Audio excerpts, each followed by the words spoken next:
Emma sat in the back row of Professor David Martinez's psychology class, her notebook filled with careful notes about human behavior and mental processes. At 22, she was one of the older students in the undergraduate program, having taken a few years off after high school to work and save money for college. Her maturity showed in the way she approached her studies with focus and determination that impressed her professors. Professor Martinez was known throughout the university as one of the most brilliant minds in the psychology department.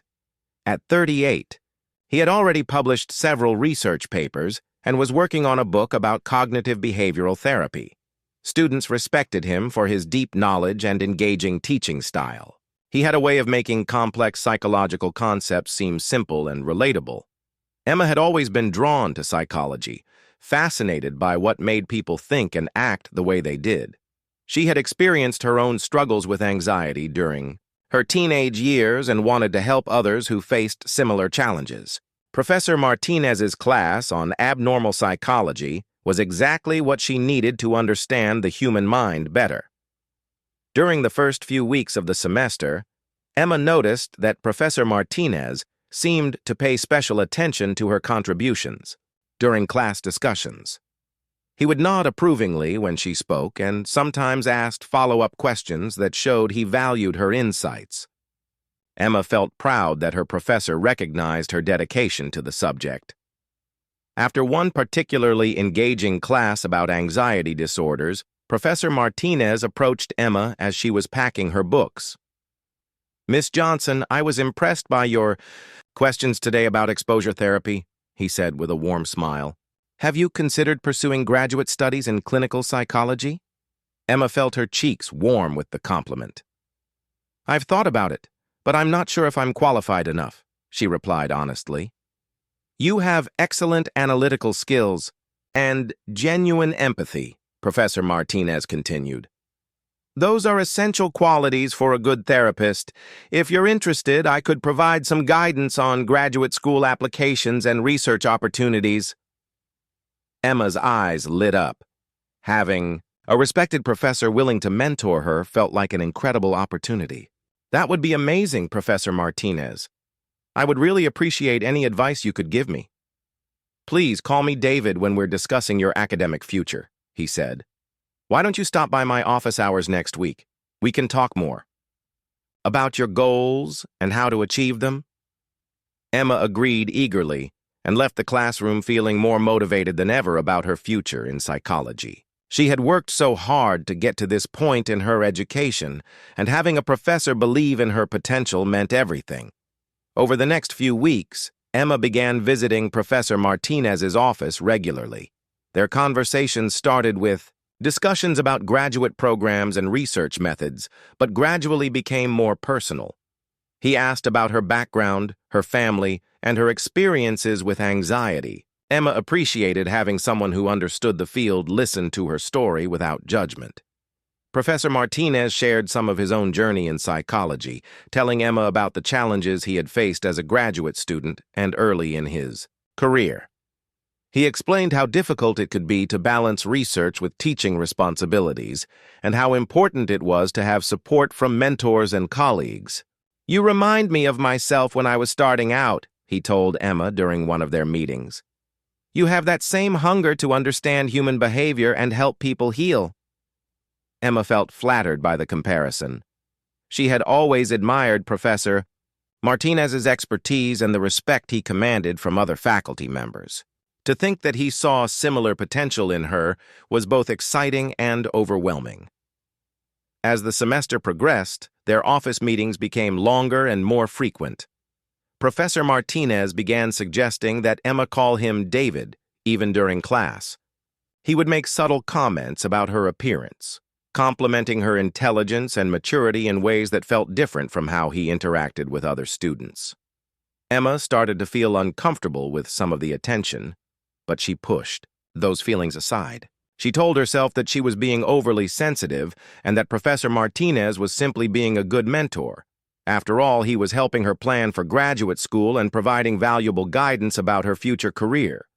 One afternoon, as Emma was leaving David's office after discussing her research paper. He placed his hand on her shoulder in what seemed like a friendly gesture. But his touch lingered longer than it should have, and Emma noticed the way his eyes followed her as she walked away.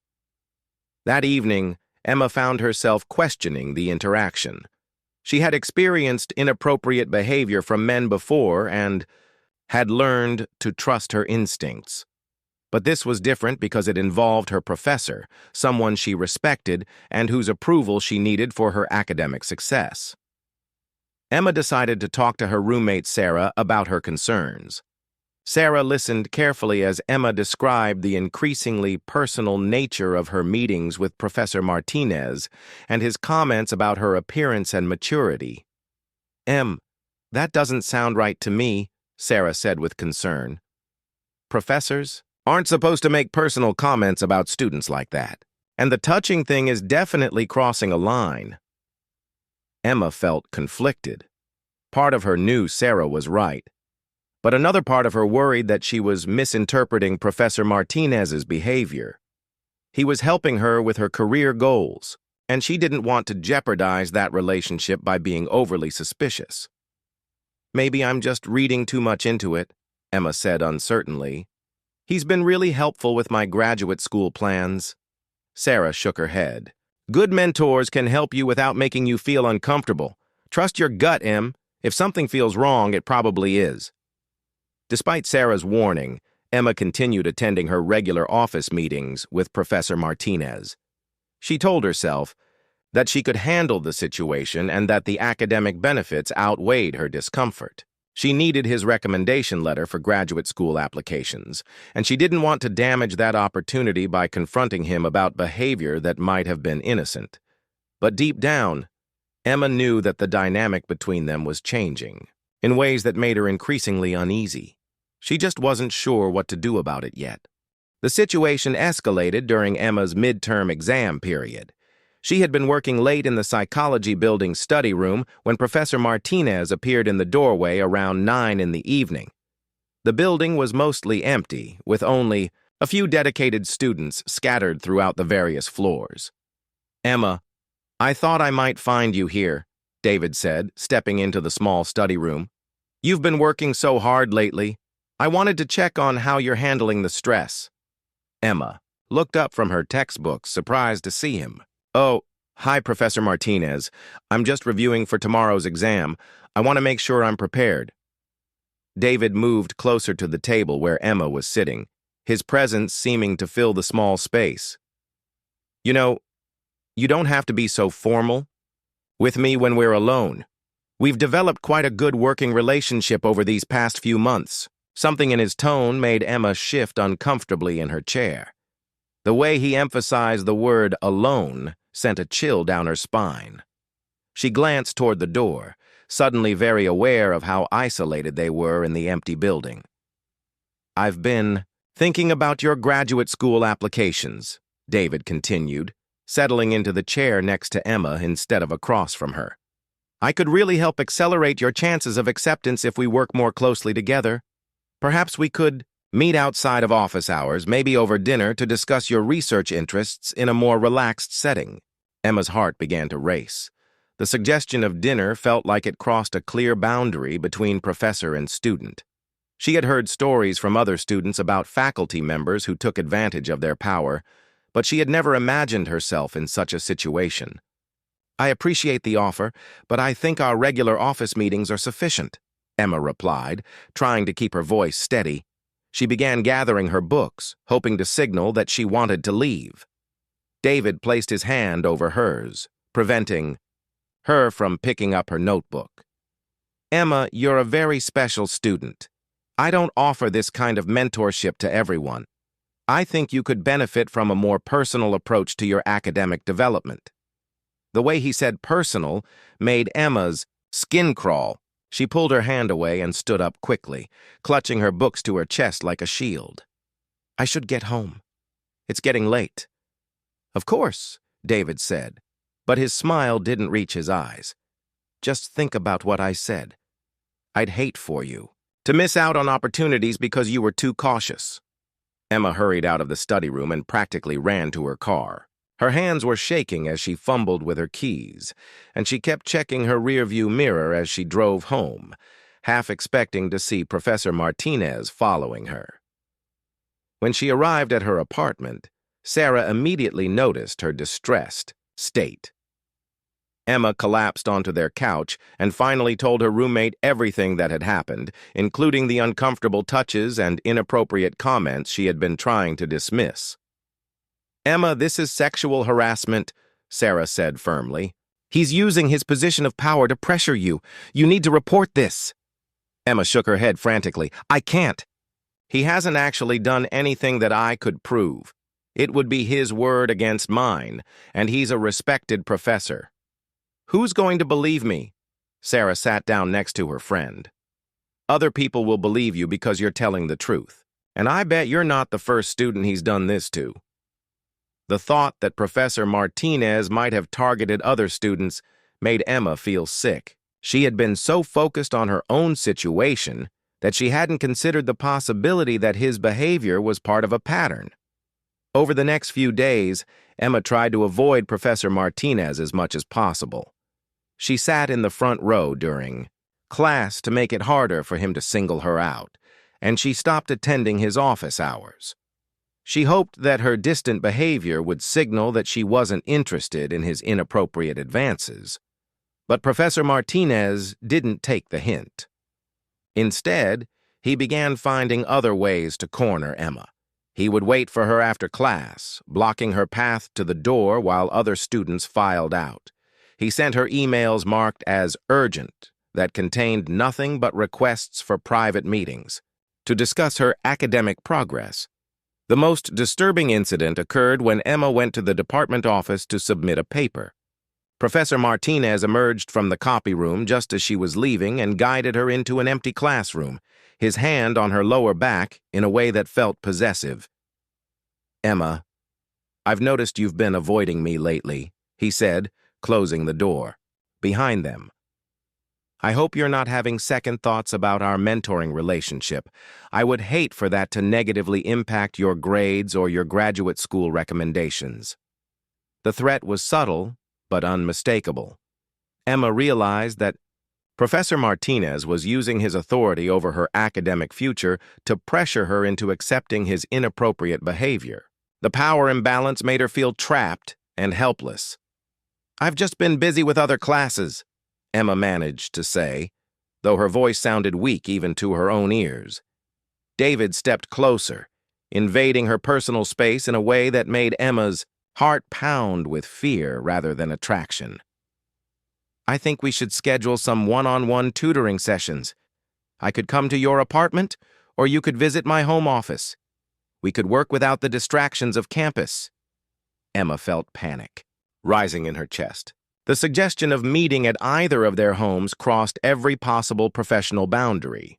She knew that if she agreed, she would be putting herself in serious danger.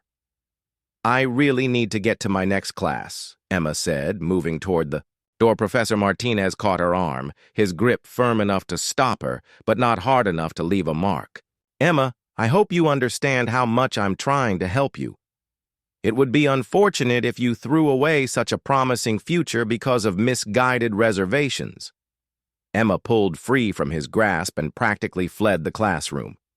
She spent the rest of the day in a daze, unable to concentrate on her other classes. She knew that Professor Martinez had crossed a line that couldn't be uncrossed, and she was terrified of what might happen next. That evening, Emma made a decision that would change everything. She was tired of feeling like a victim and tired of letting fear control her choices.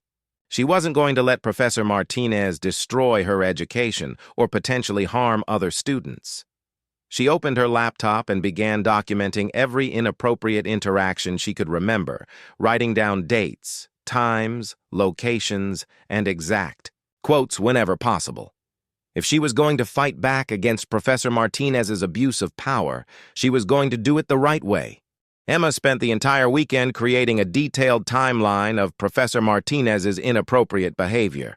She wrote down every uncomfortable comment, every unwanted touch, and every veiled threat about her academic future.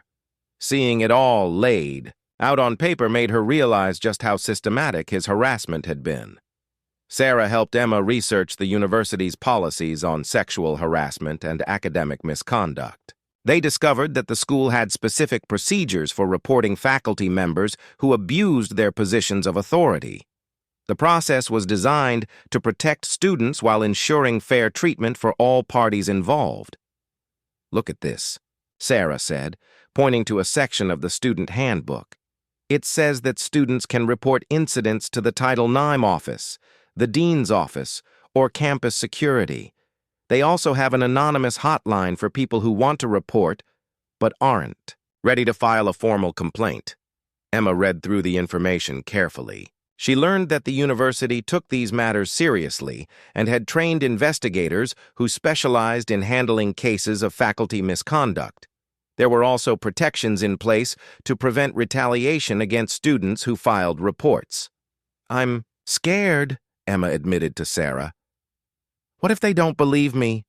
What if this ruins my chances of getting into graduate school?" Sarah squeezed her friend's hand. "Em, staying silent isn't protecting your future. It's letting him win. And think about the other students who might be going through the same thing right now." The thought of other students suffering the way she had been suffering gave Emma the courage she needed. She couldn't live with herself if she stayed quiet, and Professor Martinez continued to harass vulnerable students. On Monday morning, Emma called the university's Title IX office and scheduled an appointment for that afternoon. She spent her lunch break printing out copies of her documentation and organizing her thoughts about what she wanted to say. The Title IX coordinator, Ms. Patricia Williams, was a professional woman in her 50s who immediately put Emma at ease with her warm but serious demeanor. She explained the process clearly and assured Emma that everything would be handled confidentially. "I want you to know that taking this step requires real courage," Ms. Williams said as Emma handed over her documentation. "Many students in your situation never come forward, which allows problematic behavior to continue." Emma told her story from beginning to end, starting with the seemingly innocent mentoring relationship and progressing to the increasingly inappropriate advances and veiled threats. Ms. Williams took detailed notes and asked clarifying questions that showed she understood the complexity of power dynamics between faculty and students.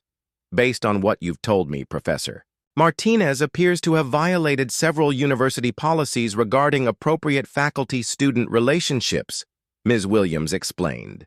"We'll need to conduct a thorough investigation which will include interviewing you, Professor Martinez, and any potential witnesses." Emma felt both relieved and terrified. She was glad to finally have someone in authority taking her seriously. But she was nervous about what would happen when Professor Martinez learned about the complaint. "What about retaliation?" Emma asked. "He controls my grade in his class, and I need his recommendation for graduate school." Ms. Williams nodded understandingly. "That's exactly why we have strict anti-retaliation policies. If Professor Martinez attempts to punish you academically for filing this complaint, that would be a separate violation that we would investigate immediately. We also have procedures for ensuring that your grades are evaluated fairly." The investigation began within days of Emma's formal complaint. Ms. Williams informed her that they would be interviewing other students who had taken classes with Professor Martinez to see if there were any patterns of inappropriate behavior. Emma was amazed to learn that she wasn't the first student to express concerns about Professor Martinez. 2 other young women had made informal complaints to different faculty members over the past year, though neither had filed formal reports. The investigators also discovered that Professor Martinez had been counseled about maintaining appropriate boundaries with students at his previous university. One of the most significant developments came when Jessica, a graduate student who had worked as Professor Martinez's research assistant the previous semester, agreed to speak with investigators. Jessica revealed that Professor Martinez had made similar advances toward her, including inappropriate comments about her appearance and suggestions that they meet outside of campus. He told me that successful female academics needed to be willing to form special relationships with their mentors, Jessica explained during her interview. When I didn't respond positively, he became critical of my research and made my assistantship position very difficult. Emma felt vindicated knowing that her experiences weren't isolated incidents, but she also felt angry that other students had been subjected to Professor Martinez's predatory behavior. She wished someone had spoken up sooner so that she and the other victims could have been spared this ordeal. During this time, Emma noticed changes in Professor Martinez's behavior in class. He seemed nervous and distracted, often stumbling over lectures that he had previously delivered with confidence. He avoided making eye contact with Emma and stopped asking her questions during discussions. Emma's classmates began to notice the tension, though they didn't understand its source. Some students commented that Professor Martinez seemed off lately and wondered if he was dealing with personal problems. The most difficult part of the investigation for Emma was the formal interview with Professor Martinez present. The university required both parties to have the opportunity to address the allegations directly, though Emma was allowed to have a support person present. Professor Martinez arrived at the meeting with a university-provided attorney and immediately went on the defensive. He claimed that Emma had misunderstood his professional mentoring as something inappropriate and suggested that she was emotionally unstable and seeking attention. Miss Johnson was struggling academically and seemed to crave extra attention from faculty, he said dismissively. I was simply trying to provide the guidance she requested, and I'm shocked that she would interpret my efforts to help her in such a negative way. Emma felt her anger rising as she listened to Professor Martinez twist the truth and attack her character. But she had prepared for this moment with Ms. Williams, and she responded calmly and factually. Professor Martinez asked me to call him by his first name and suggested we meet at his home or mine, Emma stated clearly. He made comments about my physical appearance that had nothing to do with academics, and he threatened my grades and graduate school recommendations when I tried to distance myself from him. The attorney representing Professor Martinez tried to dismiss Emma's account as the misperceptions of a young student who was grateful for attention from a respected professor. But Emma had her detailed documentation, and there were now multiple students with similar stories. As the formal interview concluded, Emma felt emotionally drained but proud of herself for speaking up. She had told her truth clearly and calmly, despite Professor Martinez's attempts to intimidate her and discredit her account. Ms. Williams assured Emma that the investigation was progressing well and that they would have a resolution soon. Emma left the meeting knowing that she had done everything she could to hold Professor Martinez accountable for his actions.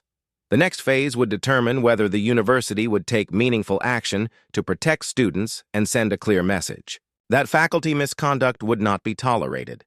While waiting for the university's decision, Emma discovered that news of the investigation had begun to spread through the psychology department. Students and faculty were whispering in hallways, and she could feel their curious stares whenever she walked across campus. Some people were supportive, but others seemed skeptical about her allegations against such a respected professor. Emma's stress levels reached an all-time high when she realized that Professor Martinez was trying to turn other students against her. During one of his lectures, he made subtle comments about false accusations and how misunderstandings could destroy innocent people's careers. Several students in the class looked directly at Emma when he spoke, making it clear that rumors about her complaint were circulating. The most hurtful moment came when Emma overheard two classmates discussing the situation in the library. I just can't believe Professor Martinez would do something like that, one student said. Emma always seemed kind of attention-seeking to me.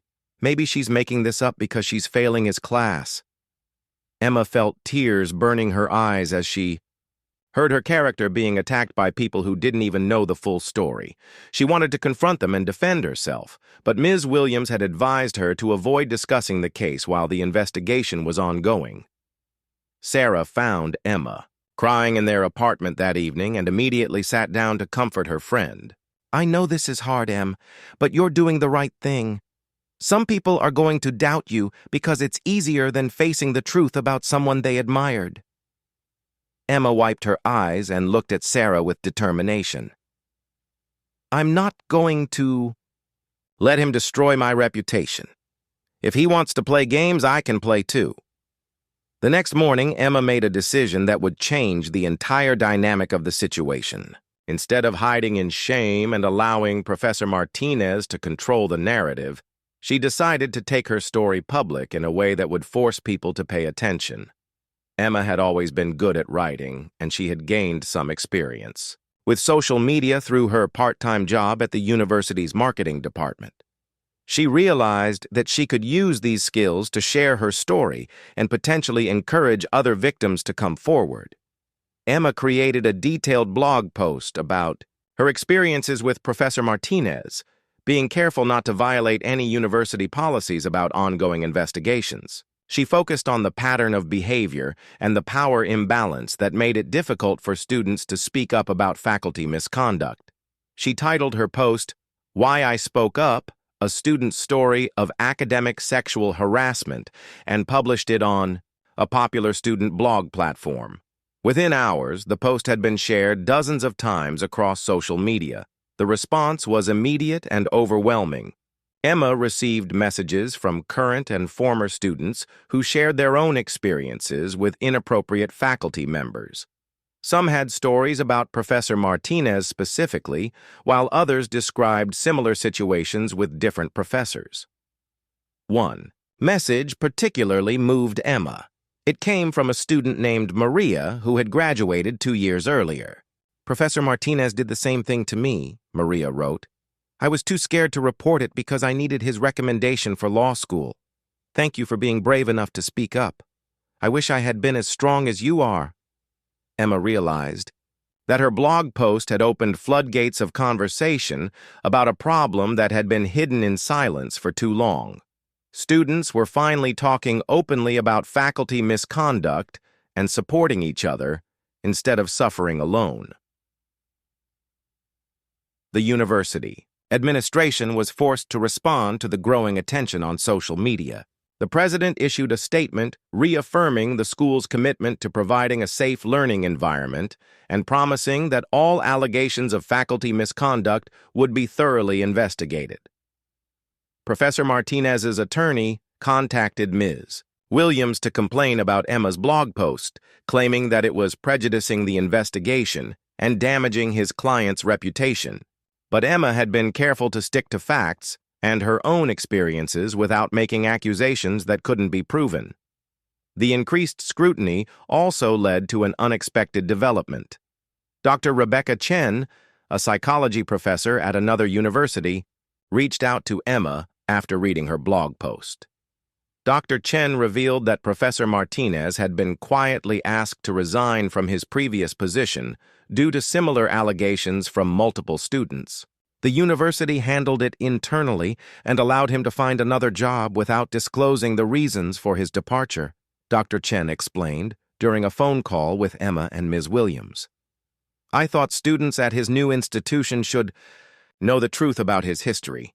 This information was a bombshell for the investigation." Emma felt validated knowing that Professor Martinez had a documented history of inappropriate behavior with students, but she was also angry that the previous university had allowed him to simply move on and potentially victimize new students.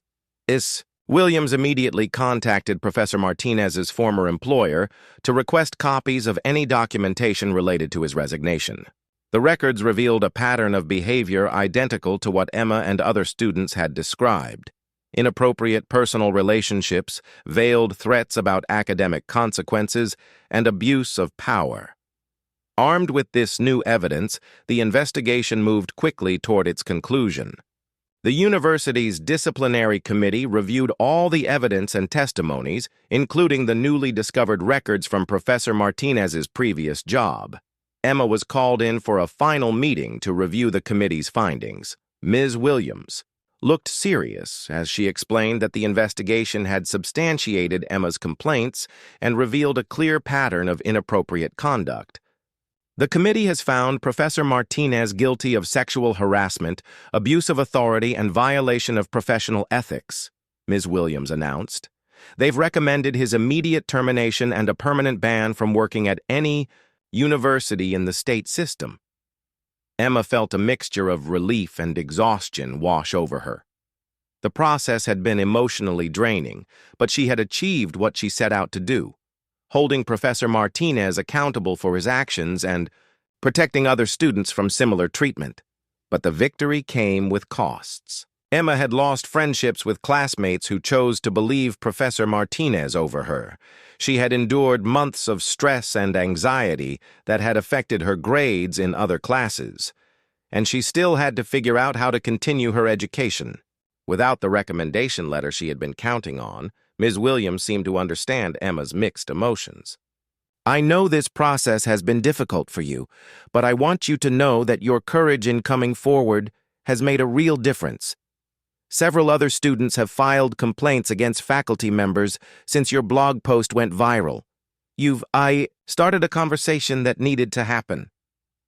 Emma nodded, feeling proud of what she had accomplished despite the personal costs. She had refused to be silenced or intimidated, and her actions had protected other students from suffering the way she had suffered.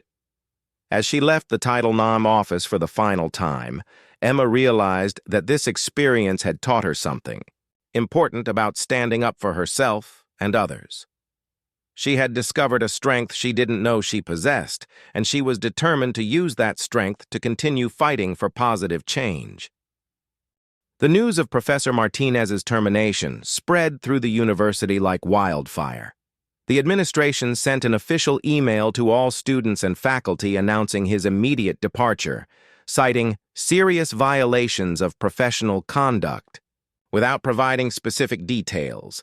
But Emma's blog post and the rumors that had been circulating made it clear to everyone what had happened. Emma found herself at the center of a campus-wide debate about power, accountability, and the courage required to speak truth to authority. Some students hailed her as a hero who had protected others from harm, while critics accused her of destroying a brilliant professor's career over misunderstandings and overreactions. The psychology department was in chaos. Professor Martinez had been teaching 4 classes and supervising several graduate students. The administration scrambled to find replacement instructors and ensure that students' academic progress wouldn't be disrupted by the sudden change. Dr. Sandra Phillips, the department chair, called Emma into her office a few days after the announcement. Emma was nervous about the meeting, unsure whether Dr. Phillips would be supportive or blame her for the disruption to the department. Ms. Johnson, I want you to know that I believe you did the right thing, Dr. Phillips said immediately, putting Emma at ease. I've been teaching for 25 years, and I've seen too many situations where students suffered in silence because they were afraid to speak up against faculty members. Dr. Phillips revealed that she had suspected something was wrong with Professor Martinez for some time. Several students had come to her with vague concerns about feeling uncomfortable in his classes, but none had been willing to make specific allegations. I should have pushed harder to get to the truth, Dr. Phillips admitted. I failed those students, and I failed you. But your courage in coming forward has given us the opportunity to make real changes in how we protect students. Emma was surprised by Dr. Phillips's honesty and accountability. She had expected administrators to be defensive about the situation, but instead found herself working with people who genuinely wanted to improve the system. Dr. Phillips offered to write Emma a strong recommendation letter for graduate school applications, and she connected Emma with other faculty members who could provide additional references. Emma realized that speaking up had actually strengthened her relationships with ethical professors who respected her integrity. The ripple effects of Emma's actions extended far beyond the psychology department. The university implemented new, mandatory training programs for faculty about appropriate professional boundaries. They also created an anonymous reporting system that made it easier for students to raise concerns about inappropriate behavior. Other universities began reaching out to Emma, asking her to speak at conferences about student advocacy and institutional change. Emma was initially reluctant to become a public figure, but she realized that sharing her story could help create systemic reforms that would protect future generations of students. Emma's first speaking engagement was at a regional conference on campus safety. She was nervous as she stepped up to the podium, looking out at an audience of administrators, faculty members, and student advocates from dozens of universities. 6 months ago, I was just a psychology student who wanted to help people heal from trauma, Emma began. I never imagined that I would become an advocate for institutional change, but I learned that sometimes the most important healing work begins with having the courage to speak the truth about our own experiences.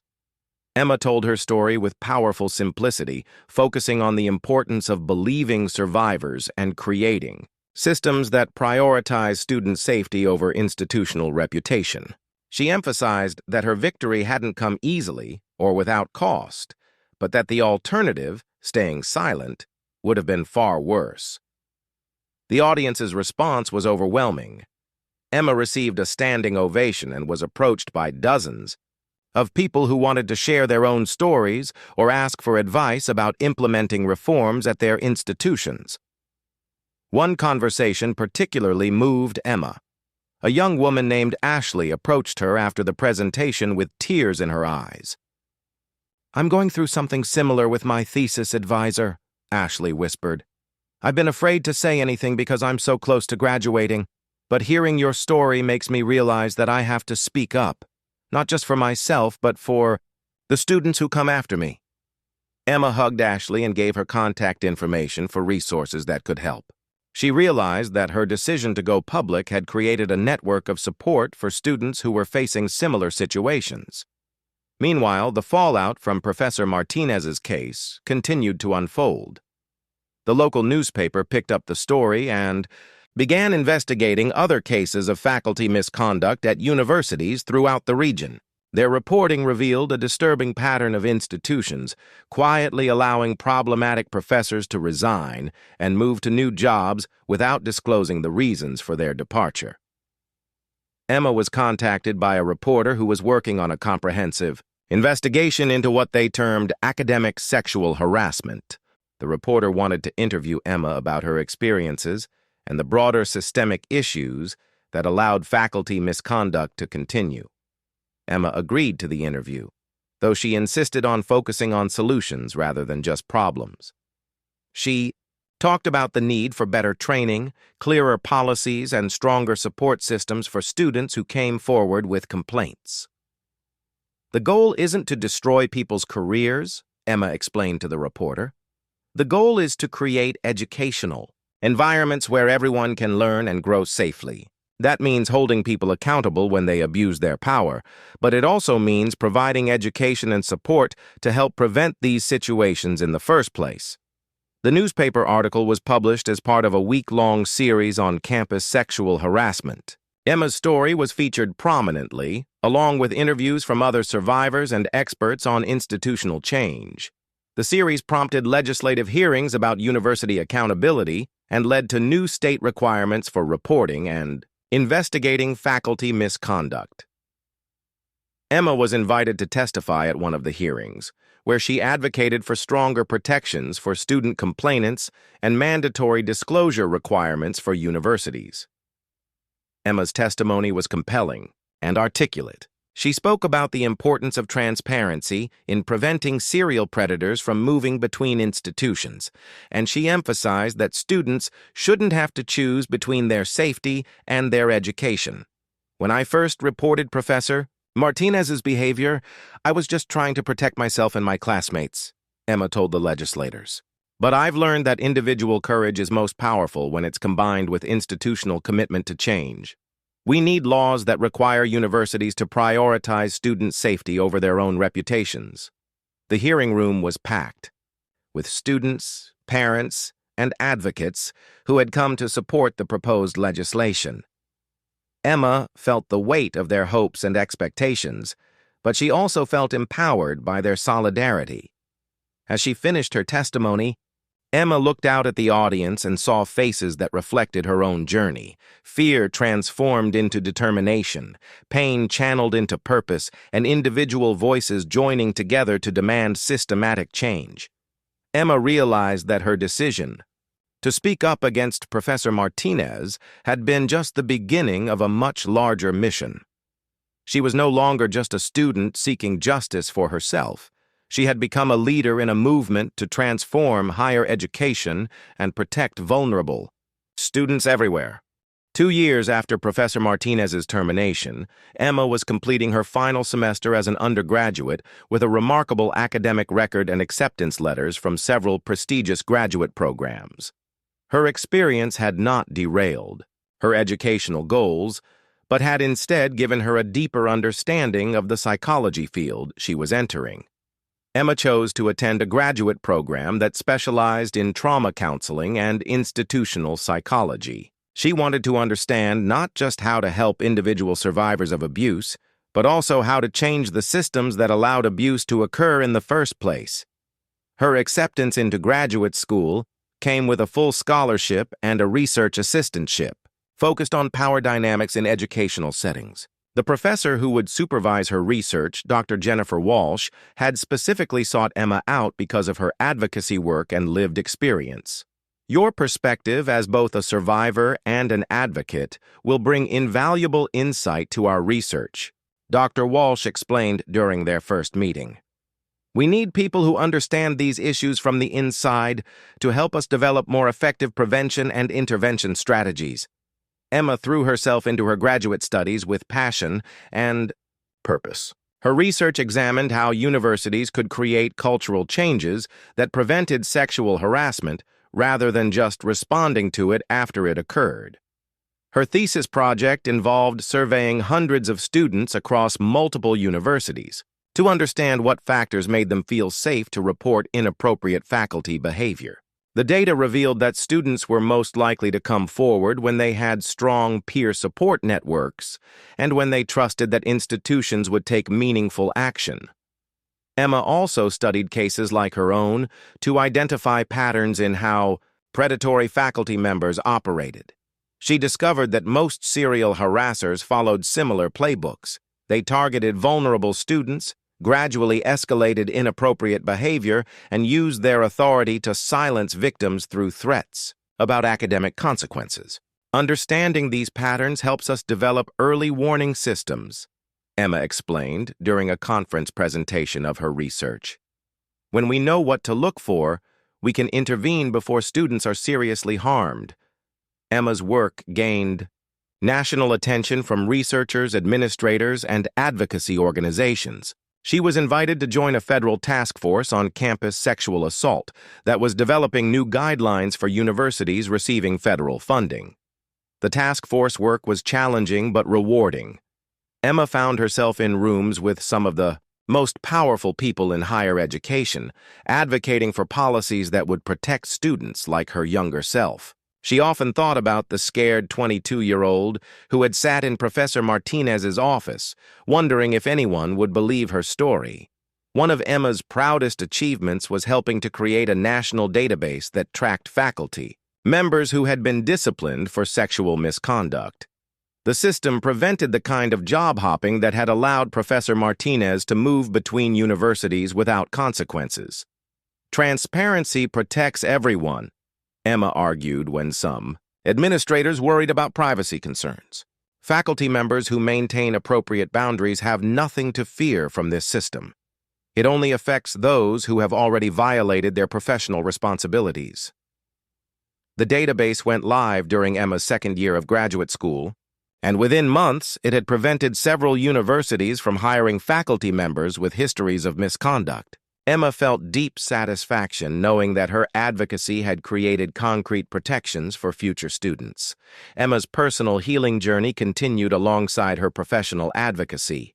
She attended therapy regularly and practiced the self-care strategies she was learning in her counseling courses. She had learned to separate her worth as a person from the trauma she had experienced, and she no longer felt defined by what Professor Martinez had done to her. The most powerful moment in Emma's healing came when she received a letter from Ashley, the student who had approached her after her first conference presentation. Ashley had successfully reported her thesis advisor and had gone on to complete her degree with a different mentor. "You gave me the courage to speak up for myself," Ashley wrote. "But more than that, you showed me that survivors can channel their experiences into positive change. I'm starting a PhD program next fall, and I want to continue the work you've started." Emma realized that the ripple effects of her decision to confront Professor Martinez were still spreading. Each person she inspired to speak up created more opportunities for positive change, building a movement that was much larger than any individual story. During her final year of graduate school, Emma was contacted by a documentary filmmaker who wanted to create a film about campus sexual harassment. Emma initially declined to participate, feeling that she had already shared her story enough times. But the filmmaker explained that the documentary would focus on solutions and institutional change rather than just individual trauma. Emma agreed to participate because she wanted to reach audiences who might not attend academic conferences or read research papers. The documentary, titled "Breaking the Silence: How Students Changed Higher Education," premiered at a major film festival and was later broadcast on national television. Emma's story was woven throughout the film alongside accounts from other student advocates and interviews with administrators who had implemented meaningful reforms. The film's impact exceeded Emma's expectations. Universities around the country hosted screenings, followed by discussions about their own policies and practices. High school students saw the film and learned about resources available to them before they even arrived at college. Emma received hundreds of messages from viewers who had been inspired by the documentary. Some were students who found the courage to report inappropriate behavior, while others were parents who started important conversations with their college-bound children about consent and power dynamics. As Emma prepared to graduate with her master's degree in counseling psychology, she reflected on how dramatically her life had changed since that night when Professor Martinez had cornered her in the empty study room. That frightening experience had ultimately led her to discover her true calling as both a therapist and an advocate for institutional change. Emma accepted a position as a counselor at a university counseling center that specialized in helping survivors of sexual assault and harassment. She would also continue her advocacy work part-time, consulting with universities that wanted to improve their prevention and response systems. On the day of her graduation, Emma's parents and Sarah were in the audience, beaming with pride as she walked across the stage to receive her degree. But Emma's thoughts were with all the students who had supported her journey and all the future students who would benefit from the changes she had helped create. Dr. Phillips, who had become a mentor and friend, approached Emma after the ceremony. "I have something for you," she said, handing Emma a thick folder. Inside were dozens of thank you letters from students at universities around the country. They had heard Emma's story and been inspired to speak up about their own experiences with inappropriate faculty behavior.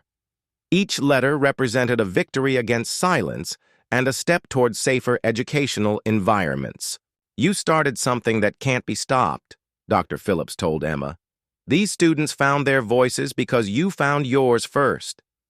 Emma hugged Dr. Phillips, feeling overwhelmed by gratitude for the support she had received and the impact she had been able to make.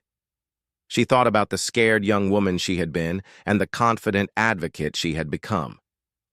As Emma left her graduation ceremony, she carried with her not just a diploma, but also a deep sense of purpose. She had learned that individual courage, combined with institutional commitment and community support, could create lasting change that protected countless people from harm. Professor Martinez had tried to use his power to exploit and silence her, but Emma had refused to be silenced. Instead, she had transformed her pain into purpose, her trauma into advocacy, and her voice into a catalyst for the kind of systematic change that would protect future generations of students. Emma's next Move hadn't just left everyone stunned, it had changed higher education forever.